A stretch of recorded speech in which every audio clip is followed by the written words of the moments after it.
Que a doce paz de Jesus, o amor de Deus Todo-Poderoso, nos envolva nesta noite. Que esta reunião seja um banquete, onde o Cristo está à mesa, à cabeça da mesa, e todos nós em torno dela. A reunião espírita, o culto espírita, deve ter essa característica: muito amor, vontade de aprender, desejo ardente de se renovar, que não é fácil, e louvar a Deus através do trabalho.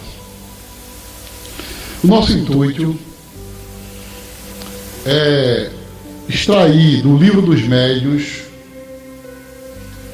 os temas que Allan Kardec discutira com os benfeitores espirituais, que é a parte científica da doutrina espírita, que fala da comunicabilidade dos espíritos com os homens, como acontece esse fenômeno, o que é necessário para que ele aconteça. O nosso intuito é tirar do Livro dos Médiuns as lições e transmitir com as nossas palavras, para que as pessoas entendam, tenham uma noção melhor a respeito do tema científico, do assunto científico que trata o Livro dos Médiuns. Allan Kardec fizera algumas perguntas aos espíritos amigos, benfeitores, no capítulo 6, e ele fala exatamente das manifestações visuais. O seu amigo meu, espírita, já desencarnado, o seu João Tavares, um antigo espírita do João Batista de Limoeiro, ele me disse assim: Chico, olha, quando você falar, sempre fala de mediunidade no centro espírita. Eu fiquei com isso na cabeça. É muito importante nós falarmos da mediunidade à luz do Evangelho de Jesus Cristo. Porque nós sabemos que a Bíblia, principalmente o Novo Testamento, é um livro rico de fenômenos. O próprio Cristo, a todo momento, ele praticava um fenômeno espiritual. As curas, os fenômenos, transformar água em vinho, não é fenômeno espiritual? Não é caminhar sobre as águas, levitar.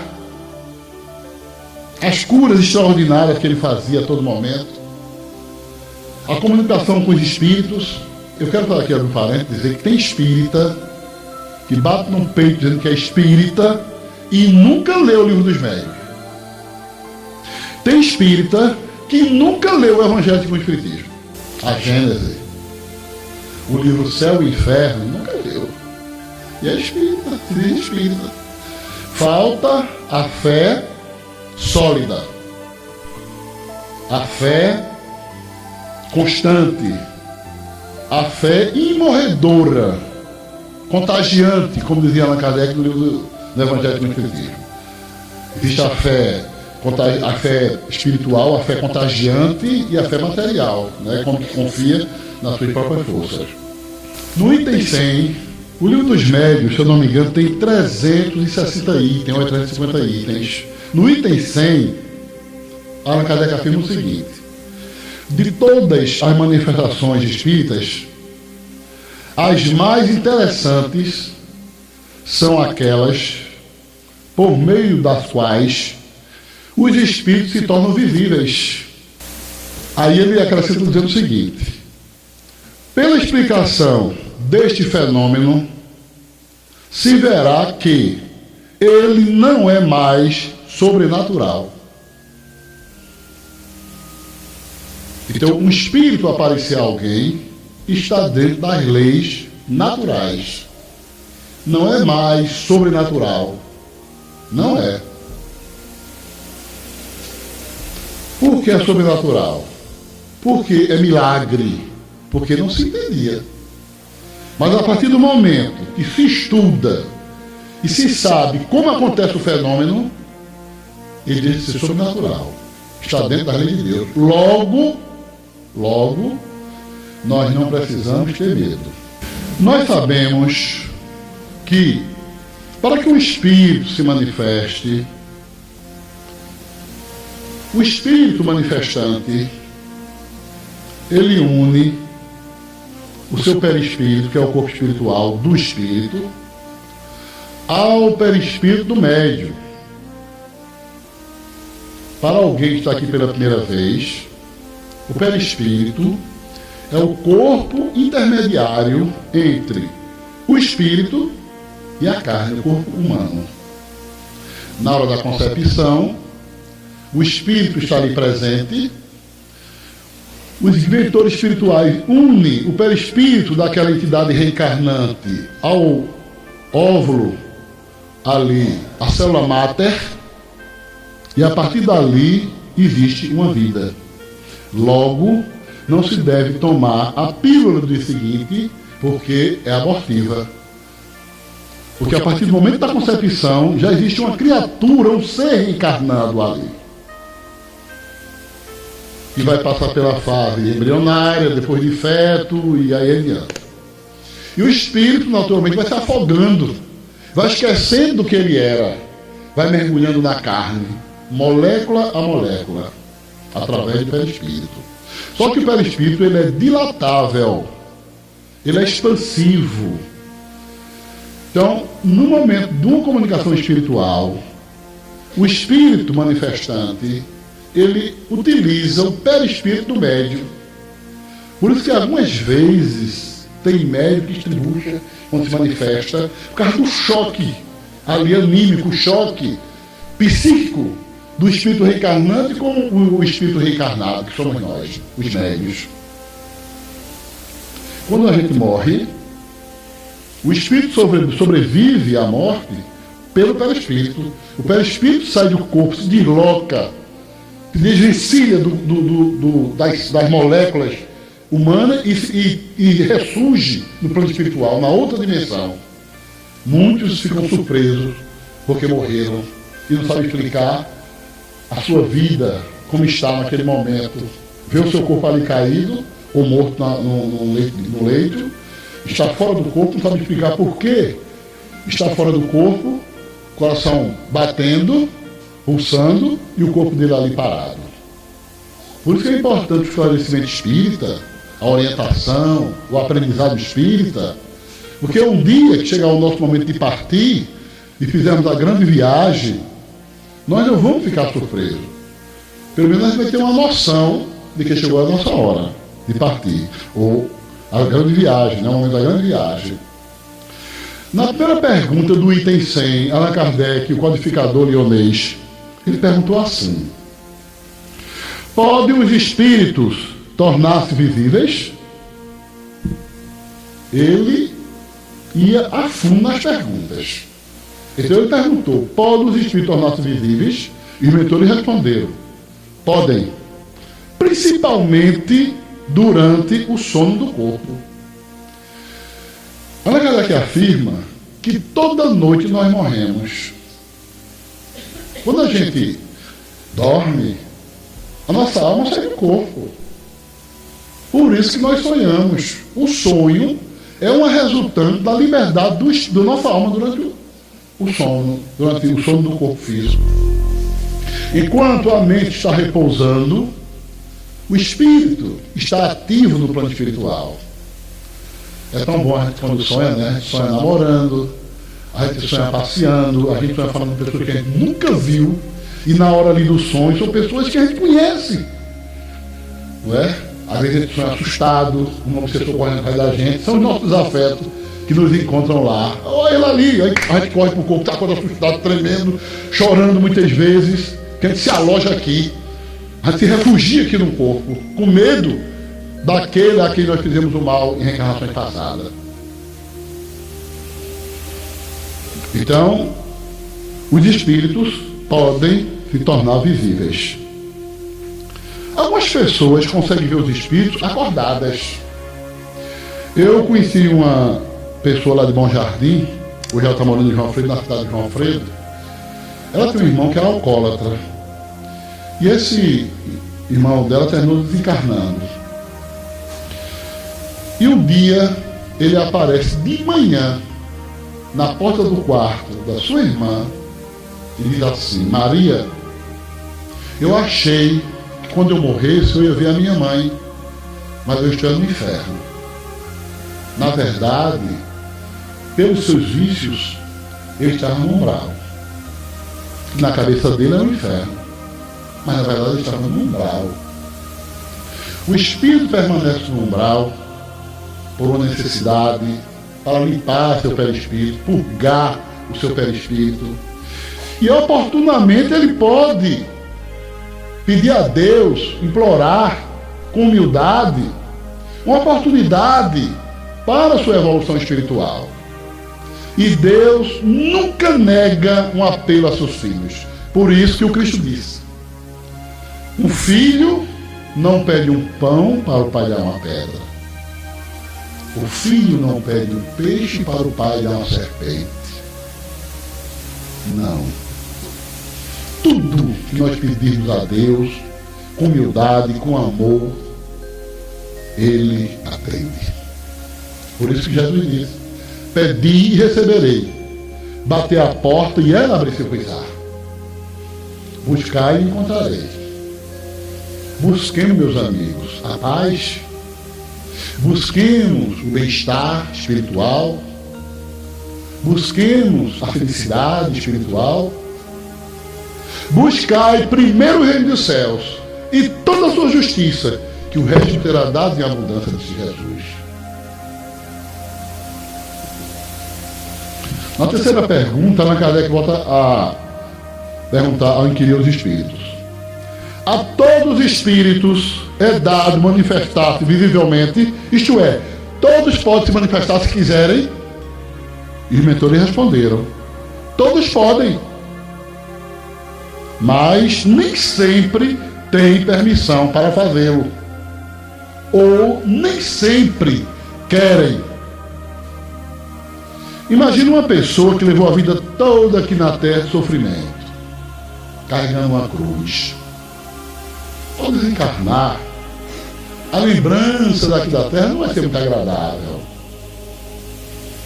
Uma pessoa que padeceu toda a sua existência, ele vai cuidar da sua vida espiritual.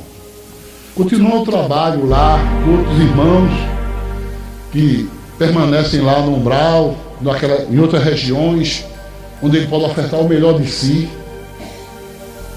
É muito bom que nós aprendamos a oferecer o melhor de nós em prol da paz, do progresso de todos, desejar a felicidade a todos, porque é dando que se recebe. Quem ajuda é ajudado. Quem estende a mão também vai receber auxílio espiritual. É muito bom que a gente veja a família, todos como uma família universal, filho de Deus. É muito bom que a gente aprenda a exercitar essas virtudes. Então, qualquer espírito pode se manifestar. Nem sempre tem permissão. Isso é uma coisa lógica. O que eu acho bom do espiritismo, meus amigos, é a lógica. Em momento nenhum eu vejo nos livros espíritas incompatibilidade, em momento nenhum eu vejo assim contradição na doutrina. Não vejo. Tudo tem uma lógica. É uma linha. Por isso que Flammarion, no sepultamento de Allan Kardec, ele disse que Allan Kardec era a inteligência, era a razão, porque a doutrina espírita é inteligente. Não existe contradição no espiritismo. Tudo tem uma resposta, e resposta é lógica. É diferente de uma religião que diz assim: meu filho é cego porque Deus quer. Claro que Deus quer que ele seja cego, Deus permitiu, mas por quê? Porque ele filho por quê? Existe toda causa, todo efeito tem uma causa, né? Então qualquer espírito pode se manifestar, mas nem sempre tem permissão. Agora vejam bem, uma pessoa tirou a vida de outra, né? Provocou a morte de alguém, um assassinato. Aquele alguém que que foi assassinado, a vítima, o espírito, poderia muito bem voltar como espírito e querer vingar-se. E querer fazer com que outros assassinassem o homicida. Mas muitas vezes Deus não permite, os mentores não permitem, as leis não permitem. Não é assim. Eu sempre costumo dizer que no mundo espiritual, ninguém tira laranja do cajueiro, nem caju da laranjeira. As leis lá são altamente rígidas. Quem merece, recebe. Quem não merece, não recebe. Mas Jesus disse com muita sabedoria: crede em mim, que sou manso e humilde de coração, meu fardo é leve e meu jugo é suave. É a mansidão, a mansuetude, é o amor que predomina em tudo. Exercitemos, meus amigos, o amor. Ninguém perde por exercitar o amor, o perdão, dissimular as falhas alheias, não ser rigoroso na justiça, não ser mau, não ser perverso, mas ser brando, ser amoroso, ser educado, ter boas maneiras para com os seus semelhantes, para com as pessoas.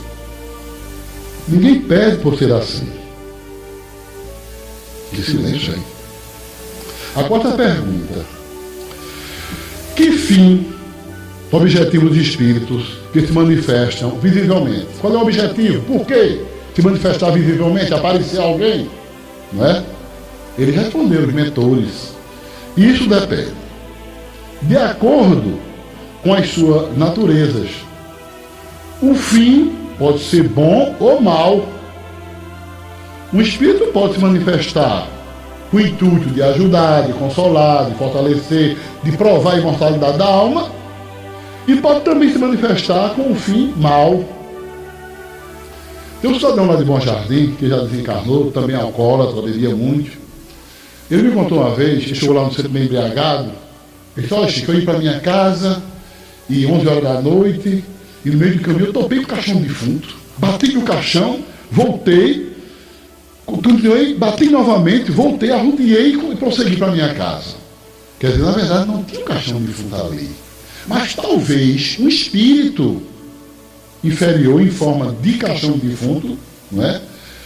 Para alertá-lo, lembrá-lo que ele estava cometendo suicídio. Porque uma pessoa que bebe muito, come muito, fuma muito, passa noite e noite de insônia, está cometendo suicídio. O corpo não suporta. Mas ele me relatou esse caso, seu José. Então o espírito pode se manifestar com um fim bom ou mau. Como lhes pode ser permitido, olha que é uma casa que faz a pergunta, como é que pode ser permitido um espírito manifestar-se para um fim mau? Fazer um mal a alguém, não é? Os guias responderam: nesse caso, é para experimentar os a quem eles aparecem. Pode ser má a intenção do espírito, mas o resultado ser bom. Às vezes é necessário que alguém passe por essa experiência para servir de alerta, de um sacudir, de um saculejar, né? Despertar que existe um mundo que nos aguarda, um mundo espiritual. Porque tem pessoas que não querem saber disso, não tem a menor preocupação. E às vezes tem espíritos de parentes, de entes queridos, que provocam esse fenômeno para ver se alerta aquela pessoa, ver se acorda aquela pessoa para essa realidade espiritual. E assim mesmo tem gente que ainda diz: se eu ver, eu não acredito. Outros alertam que o Satanás, que o Satanás utiliza de artimanha para ganhar uma alma. E o Satanás é preocupado com isso, meus amigos. Olha, se o Satanás existisse, não tinha mais ninguém aqui cristão. Não. Do jeito que os adjetivos que dão ao Satanás, nenhum de nós está, todo mundo já no grupo dele, na falange dele. Porque todo mundo tem defeito. Na verdade, o que existe são espíritos das trevas. São espíritos inferiores. Você vê uma pessoa que chega a matar 5, 10, 15, 20 pessoas, uma pessoa é pior do que o Satanás. uma pessoa que assalta outra, que quer usurpar, né, que realiza esse sequestro relâmpago, né? Pessoas de bem são vítimas de sequestro relâmpago. Essas pessoas que realizam isso são piores que as Satanás, não é? São terríveis, são espíritos inferiores. Ainda bem que sabemos que um dia todos vão ser espíritos de luz.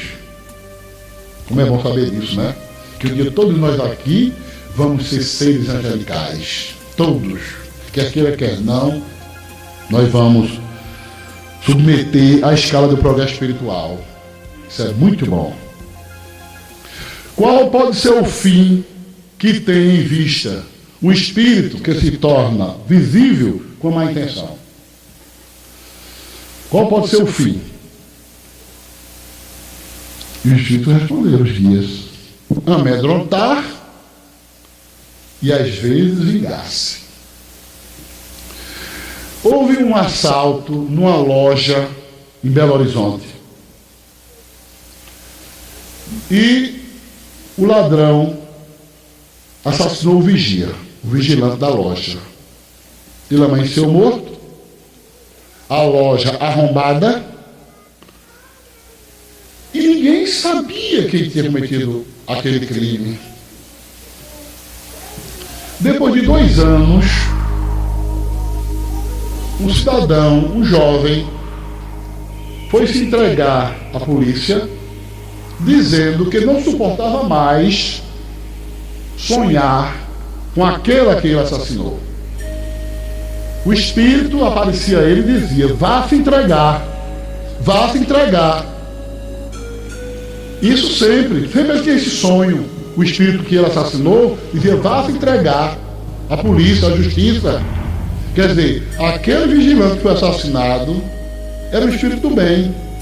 Ele não desejava vingança, ele desejava justiça para o bem, o criminoso.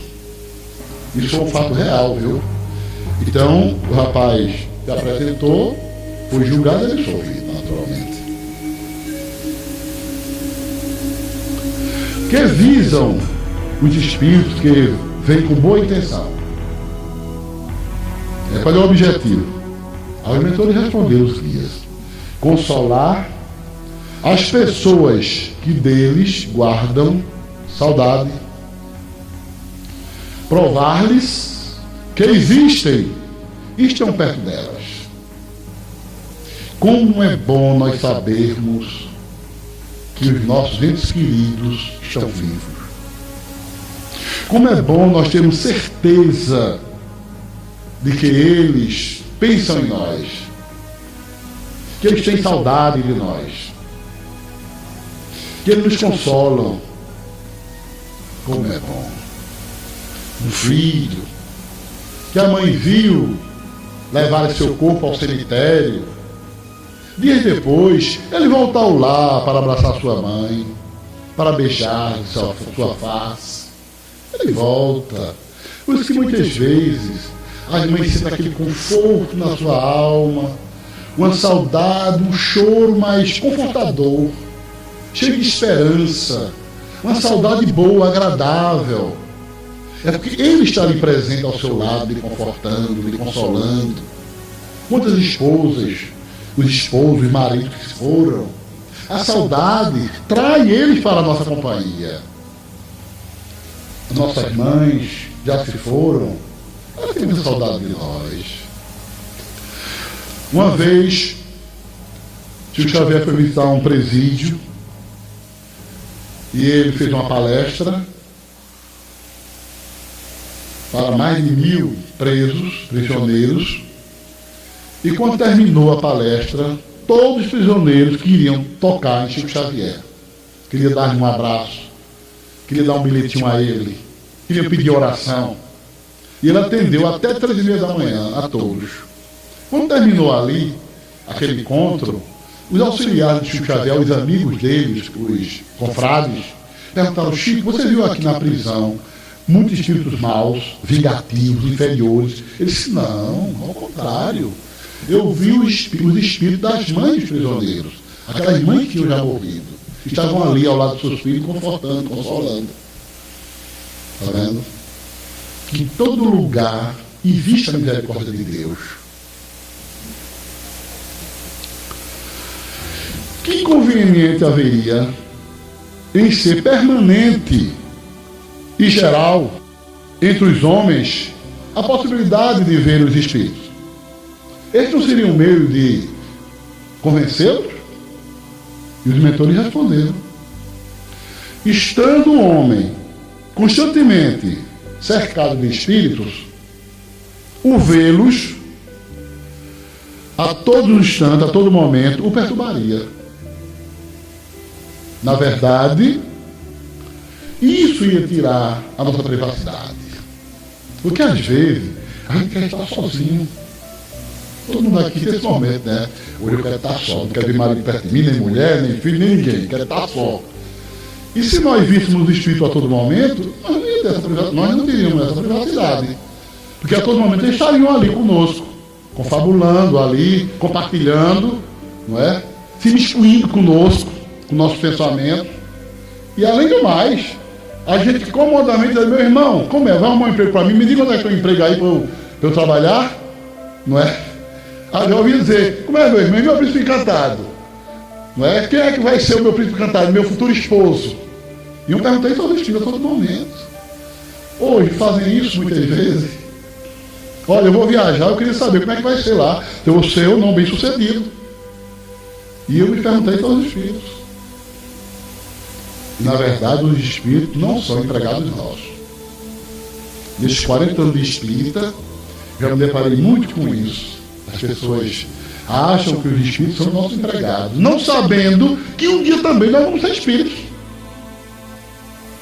Será que nós vamos nos sentir bem? As pessoas querem utilizar a nossa força, nossa inteligência para fins fúteis, terra a terra? Não, meus amigos. Vá perguntar a um espírito se ele quer a loteria esportiva, a loteria de todo ano para ele. Não tem valor nenhum. Os espíritos não têm interesse em dinheiro. Porque dinheiro não tem valor para ele lá. O interesse é nosso aqui. E um dia nós vamos abandonar todo o patrimônio que nós temos, toda a riqueza, todo recurso financeiro, vão ficar aqui na terra. O que vai valer, o que vai predominar lá, são as virtudes. É o bem que nós vamos acumulando tesouro no céu, como disse Jesus. Uma vez que há inconvenientes em vermos os espíritos a todo momento, porque em certos casos é permitido que eles apareçam. Veja que Allan Kardec, ele vai a fundo na pergunta.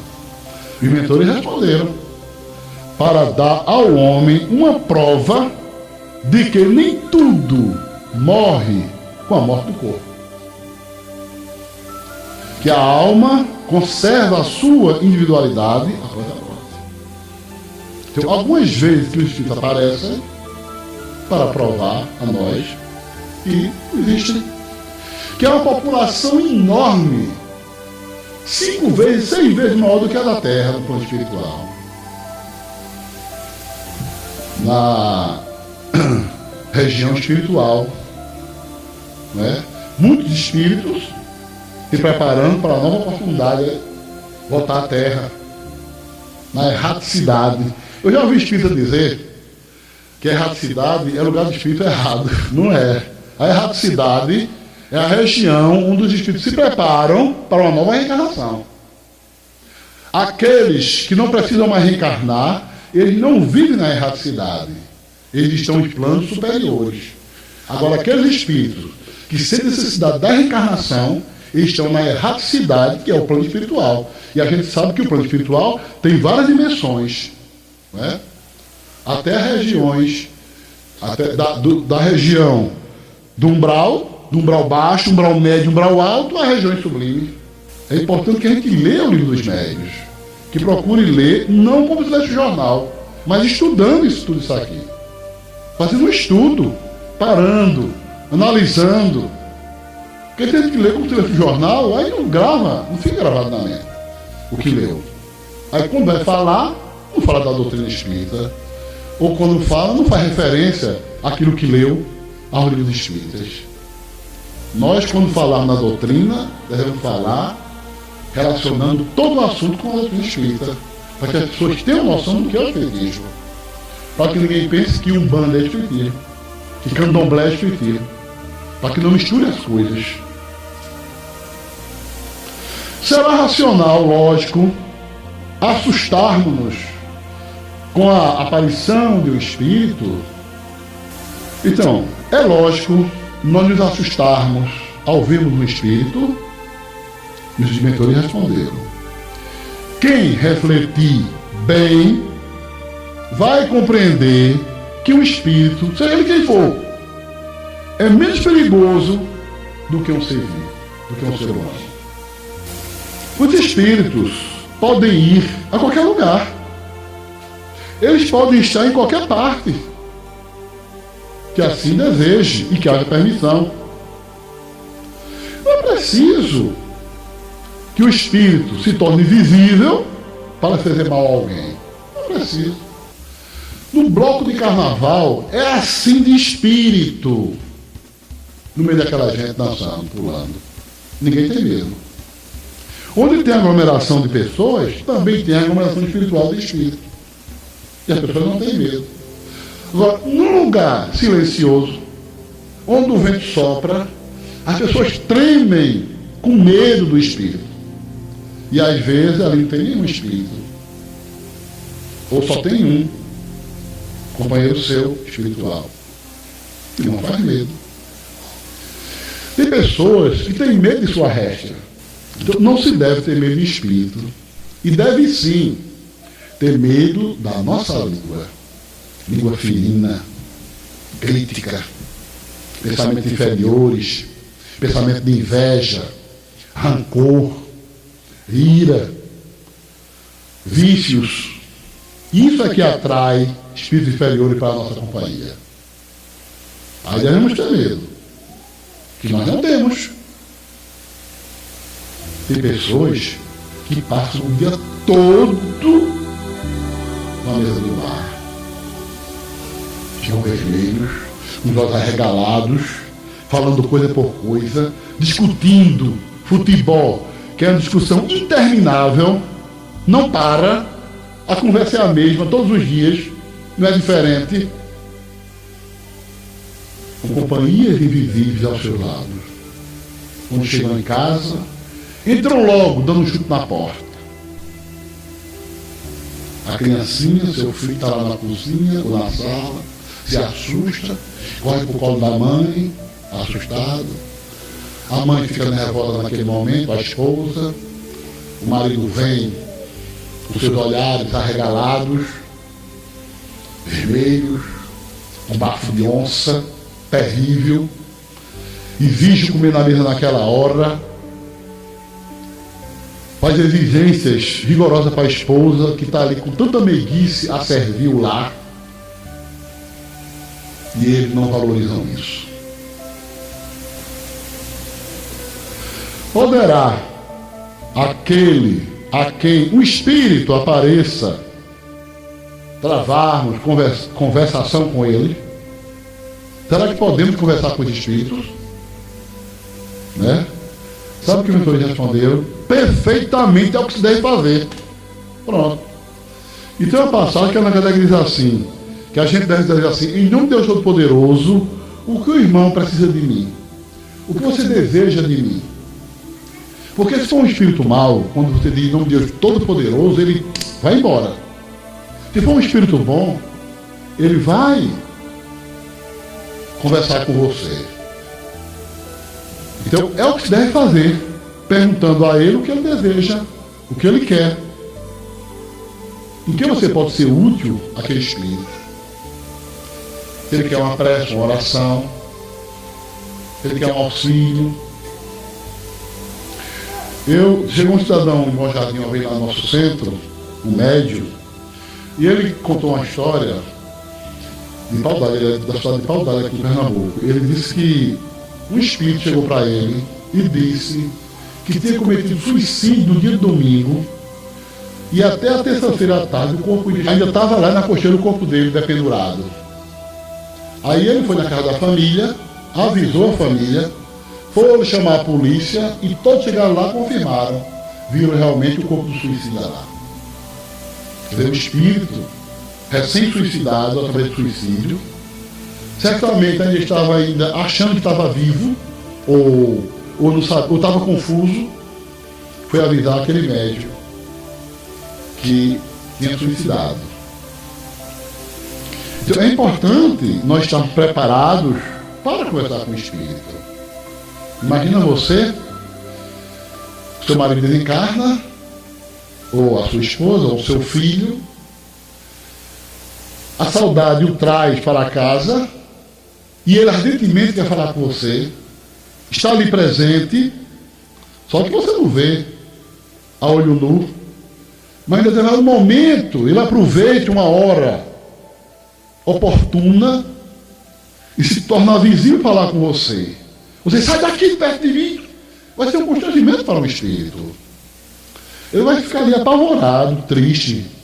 Ele vai ficar ali melancólico, chateado. Puxa, minha mãe não quer mais saber de mim. Como aconteceu com o grande médium Eurípides Bassanufo, médium vidente extraordinário, Sacramento, Minas Gerais. Uma certa vez, um munícipe dele desencarnou, o seu Francisco, e um dia, depois de 30 dias, chegou na casa do centro, do seu Eurípides, e disse: seu Eurípides, eu gostaria tanto de levar um buquê de flores para minha esposa, para ter certeza que eu a amo muito. Ele disse: você quer levar, mas ela não vai aceitar, que ela é católica.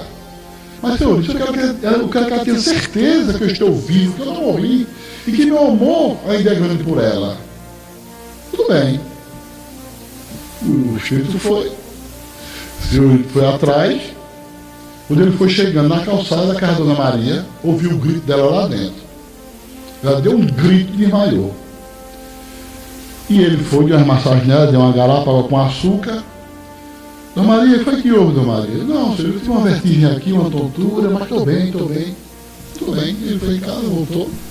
Um mês depois, mais um mês, 60 dias depois, o espírito novamente, o seu desejo ardente de ofertar um buquê de flores, saudade da sua esposa, a viúva. O espírito foi atrás, chegou na calçada, ouviu o grito dela novamente lá dentro. Aí ele adentrou na casa, porque cidade pequena todo mundo vai na casa de todo mundo, né? Vai entrar na frente pela cozinha. E aí, Dona Maria, foi que houve, Dona Maria? Eu tive uma vertigem. Foi uma vertigem, Dona Maria? Fala a verdade. Seu Eurípides. Diga ele que não apareça mais não, que eu não suporto o felo. Ela disse: Maria, coitadinho do espírito, ele vai ter que reencarnar novamente no outro corpo, voltar como neto dela para conviver com ela. É assim que acontece. Muitos espíritos desejam ardentemente retornar ao lar, à família, e reencarna como neto dos seus avós, para estar ali com a família, com seus filhos, lado a lado. Porque a morte não destrói o amor não, viu? A gente é ligado pelo pensamento, pelo sentimento. Às vezes a pessoa vai para os Estados Unidos, a gente fica pensando naquela pessoa como se estivesse ali perto da gente. Então a distância não destrói o laço de amizade, de amor, nem a morte também, nem a morte. Como pode um espírito falar conosco ao responder nossas perguntas? Como é que ele pode falar? Algumas vezes, respondeu os mentores, algumas vezes eles fazem com som articulado. Outras vezes pelo pensamento, que é a linguagem universal dos espíritos. Pelo pensamento. Você entende o que ele está falando e você fala também pelo pensamento com o espírito. Na maioria dos casos, é pela transmissão de pensamento. Você entende o que ele está falando com você e você entende, e ele entende o que você está falando com ele. Então exercitemos isso. Não sejamos frouxos ao ver um espírito de um ente querido, de um amigo, de uma pessoa que nós amamos, e procuremos orar por eles, pedir a Deus por eles. É muito importante esses ensinamentos, essas orientações. Não fica assim, feito uma pessoa, uma Maria vai com a outra, assustado com tudo, com medo. Não. Vamos ter um pouquinho mais de peito, de coragem, né? Quando o dia Espírito aparecer, a gente se lembrar de tudo isso aqui. Meu irmão, em nome de Jesus Cristo, o que você deseja de mim, o que você quer de mim? Que Deus lhe abençoe, que Deus lhe ilumine, que Deus lhe proteja cada vez mais, seja muito feliz onde você estiver. Esse pensamento é muito bom para o espírito, isso é um refrigério para aqueles espíritos que estão muitas vezes amargurados, sofrendo com muita saudade. As pessoas que vivemos em sonho são sempre as mesmas que parecem ser pelo seu aspecto? Os mentores responderam: quase sempre são as mesmas as que vossos espíritos buscam à noite na hora do sonho, ou que vêm ao teu encontro. Então, quando nós sonhamos com determinada pessoa, é porque nós mantivemos contato com aquela pessoa durante a noite ou quando nós sonhamos. Vou falar à noite porque geralmente todo mundo dorme à noite, né? Às vezes dorme um sono à tarde e a gente sonha também. No livro dos Espíritos, os Espíritos afirmam na Kardec o seguinte, que o sonho pode ser um fato que esteja acontecendo naquele momento, pode ser um fato que já aconteceu no passado, talvez até em outras reencarnações, ou um fato que irá acontecer no futuro, aqui ou em outra dimensão. O sonho pode ser. E às vezes, a leitura que o nosso espírito faz, nossa alma faz, do nosso pensamento, do nosso cérebro. Às vezes a ocupação do dia a dia, né, a gente fica excitado com aquela preocupação, o medo, por exemplo. Aí durante a noite a gente sonha, tem aquele sonho, porque o espírito faz a leitura do nosso cérebro, daquilo que está excitando a gente. Mas geralmente nós sonhamos com pessoas a quem nós buscamos ou que eles nos buscam. Porque a nossa amizade não se restringe aos nossos parentes aqui na Terra, não. O nosso ciclo de amizade é grande.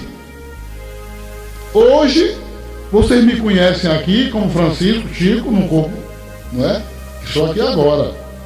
Mas na reencarnação passada, que eu vivi lá na Espanha. E na reencarnação passada, que eu vivi, ou em reencarnação anterior, que eu vivi em outros países. E os meus parentes, que eu deixei no plano espiritual. A minha alma gêmea, como se diz, né? A alma gêmea, as almas afins que a gente deixou lá. Então nós temos seres, criaturas que nos amam. Nós temos uma imensidão de espíritos amigos que nos protegem, que nos ajudam, que nos incentivam para o bom caminho. É porque às vezes, sabe, nós somos feitos de jumento brabo, burro brabo. A gente precisa ser escoteado, precisa apanhar para a gente aprender. Às vezes a gente precisa entrar no lamaçal de dor, de sofrimento, de decepção, de amargura, para a gente aprender. Às vezes esse sofrimento é o que impulsiona o progresso nosso. Porque eu tenho até um amigo meu que é espírita, ele era meio bruto, ele dizia assim: olha, se a gente não vier pelo amor, a gente vem pela dor, pelo jumento brabo, a gente puxando na corda. Porque tem gente que é assim. Deus dá tanta oportunidade, a gente tem tudo nas mãos e a gente não valoriza. Conhecer a doutrina espírita, meus amigos, isso é um privilégio. E às vezes a gente não valoriza isso. E quando chegamos na espiritualidade, Leon Denis, que foi o que sucedeu a Allan Kardec na doutrina espírita, na fundação, ele disse que a maioria da população terrena, quando chega na espiritualidade, chega com remorso por ter perdido aqui na Terra. A maioria de nós. Por que razão? Certas visões ocorrem com mais frequência quando se está doente. Eu conheci uma senhora e ela estava muito fraca, ela deu muito mamar a criança, um menino já com 3 anos e meio, ela dava de mamar, ele mamava o dia todo. Ela ficou fraca. Ela passou a ver espírito dentro de casa. E ela apontava: um ali, está chegando, outro aqui, está chegando aqui, quer me pegar. Está chegando aqui, o espírito quer me pegar. Ela ficou meio alucinada assim, porque ela ficou muito fraca. E ela passou a ver espíritos lhe perseguindo, espíritos inferiores naturalmente. E os mentores responderam: elas ocorrem do mesmo modo quando estás de perfeita saúde. Simplesmente, no estado de doença, os laços materiais se afrouxam. Quer dizer, o perispírito se afrouxa. O corpo fica enfraquecido, o perispírito é elástico, vamos dizer assim, né, se afrouxa, e aí a pessoa passa a ter uma visão do ambiente espiritual ali presente. Mas as aparições aparecem tanto em corpos saudáveis, normalmente, uma pessoa saudável, psiquicamente falando, né, a pessoa pode ver espírito normalmente. Isso não quer dizer loucura. Isso não quer dizer que a pessoa está com distúrbio psicológico. Não, de maneira alguma. Por que é que as aparições se dão de preferência à noite? Os mentores responderam: isso não quer dizer que são efeitos do silêncio, não. E da escuridão, não de maneira alguma. Nem da imaginação, não é? Elas acontecem no momento em que haja um favorecimento. Então o espírito pode aparecer durante o dia. Quantas histórias nós sabemos de motoristas, por exemplo, que viajavam à noite e viram uma pessoa à margem da BR pedindo carona, e quando para o carro, que olha, a pessoa desaparece, o espírito desaparece. Não é? Quantas histórias a gente ouvia, que o povo faz as lendas urbanas, né? Mas muito aquilo ali tem fundamento.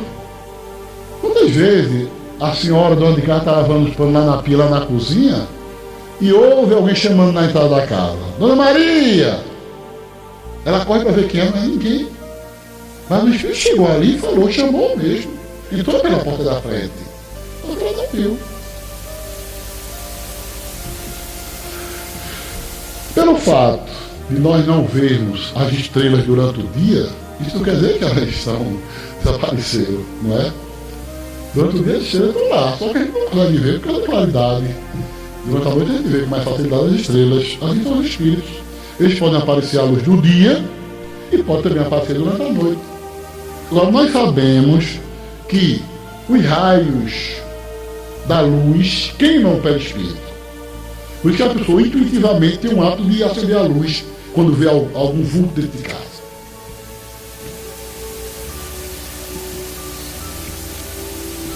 São Paulo, na segunda carta aos Coríntios, no capítulo 12, versículo 1, ele diz assim: em verdade, não convém gloriar-me, mas passarei as visões e revelações do Senhor. Era um grande médico, Paulo de Tarso.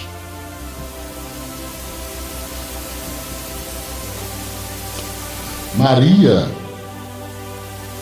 a Virgem Santíssima, uma médium vidente extraordinária.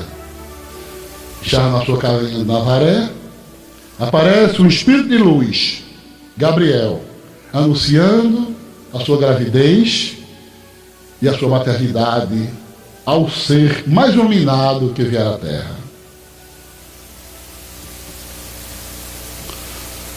Jesus, ao desencarnar, a primeira pessoa que ele aparece é a Maria Madalena. Mateus, capítulo 28, versículo 10. Ela foi ao túmulo para visitar o Mestre Jesus. Chegando lá, ela vê um homem de costas. Diz: Senhor, me diz onde tu colocaste ele. Ela imaginando que ali fosse o jardineiro ali. Jesus volta para ela e diz: Maria, Rabone, mestre, e corre para abraçá-lo. Ela diz: não me toques, porque eu não subi para meu Deus nem vosso Deus, meu Pai e vosso Pai. Na primeira carta de Paulo aos Coríntios, no capítulo 15, versículo 5, ele afirma: o Cristo foi visto por mais de 500 irmãos de uma só vez. Depois que Jesus morreu, ele passou muitos anos ainda convivendo no lado espiritual, ajudando na implantação do Evangelho aqui na Terra. E ele afirma: o Cristo visto por mais de 500 irmãos de uma só vez, depois foi visto por Tiago, mais tarde por todos os apóstolos, e afinal, depois de todos, foi visto também por mim. Disse Paulo na primeira carta aos Coríntios, capítulo 15, versículo 5. Jesus, em Marcos, no capítulo 9, versículo 4, subiu ao Monte Tabor. Apareceu ao lado dele 2 espíritos. O espírito do profeta Elias, que vivera 800 anos antes de Jesus, e o espírito de Moisés, que vivera mais de 1000 anos antes do Cristo. E ali, ele confabulava com o Cristo. Os 2 espíritos. Eu pergunto aqui a vocês, Jesus deu mau exemplo? Será que isso foi uma fantasia? Será que isso não existiu? Está na Bíblia. Quem utiliza a Bíblia ao pé da letra não pode combater o fenômeno espírita, porque está bem claro que o próprio Cristo deu exemplo da imortalidade da alma e da comunicabilidade dos espíritos com os homens. Em um momento, em Mateus, capítulo 11, versículo 25, Jesus diz assim: graças te dou, ó Pai, Senhor do céu e da terra, porque ocultastes essas coisas aos sábios e entendidos e as revelastes aos simples e humildes de coração. Que Jesus nos abençoe, que Jesus nos proteja, que Jesus nos envolva com seu manto sagrado, nos retornando aos nossos lares, e que os bons espíritos nos acompanhem. Muita paz para todos.